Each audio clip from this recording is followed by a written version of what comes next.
நாய்கள் சில சமயங்களில் இரவு நேரத்தில் அதிகமாக ஆட்டம் போட காரணம் என்ன?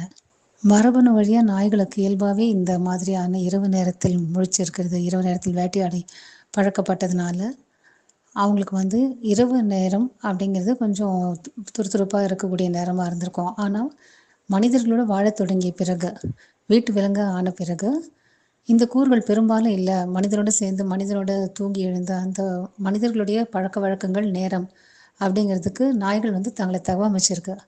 ஆனாலுமே சில சமயங்கள்ல இப்படி நடக்கும். இயல்பான கூறு அப்படிங்கிறத தாண்டி வேற காரணங்கள் என்ன இருக்கலாம் அப்படின்னு வா வல்லுநர்கள் உள்ள சொல்றாங்க போலாம் வா. மணி அப்படின்னா, என்ன பாரு.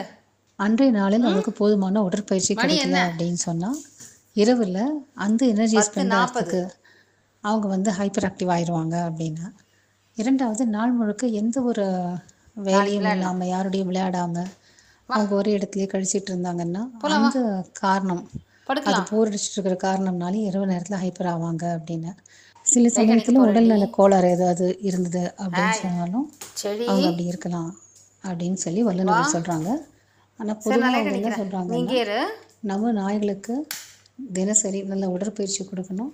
அவங்க ம் கூட வா. அவங்களுக்கான நேரத்த நம்ம வா செலவிடணும். உள்ள வா. அவங்க கூட ஷிஷோ நம்ம பாண்ட் ஆகும்போது தான் அவங்களுடைய தேவைகள நம்ம நல்லா புரிஞ்சுக்க வாங்க முடியும். போகிறேன் வாடி. அவங்களும் இந்த எனர்ஜி பகல் உள்ள பொழுதுல வா. ஸ்பெண்ட் ஆகுறதுனால இரவு செடி நேரத்தில ஆட்டம் போட்டது போகிறோம் நம்ம வா. கூட படுத்து தூங்கிருவாங்க. ம் நான் போகிறேன் உள்ள, நீங்கள் இரு.